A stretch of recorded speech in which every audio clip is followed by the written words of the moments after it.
அத்தை அம்மாக்கு உடம்பு சரியில்லைன்னு சொல்லியிருந்தாங்க. ஃபோன் பண்ணியிருந்தாங்க. நான் உன்னை போய் பார்த்துட்டு வந்துட்டுமா?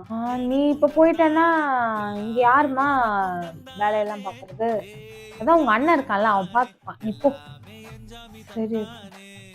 அக்ஷயா, இது பாரு, என் பொண்ணு ஃபோன் பண்ணியிருந்தா. அவ வராளாம். அவ ஒரு வாரம் இங்கதான் தங்க போறாளாம். அப்போ இன்னைக்கு ஏதாவது கொஞ்சம் நல்லா ஸ்பெஷலா சமைச்சிரு, சரியா? சரி அத்தை, ஒரு நிமிஷம். என்னம்மா? நான் சொல்றேன்னு தப்பா எடுத்துக்காதீங்க. இப்போ உங்க பொண்ணு வரான்னு சொல்லி நீங்க அவ்வளோ சந்தோஷப்படுறீங்க. அதே மாதிரி தானே எங்க அம்மா அப்பாவும் நான் வரேன்னு சொன்னா அவ்வளோ சந்தோஷப்படுவாங்க. உங்க அண்ணன் இருக்கான்னு தான் சொன்னேன். அண்ணன் இருக்கான் தான், அவனும் பார்த்துப்பான் தான்.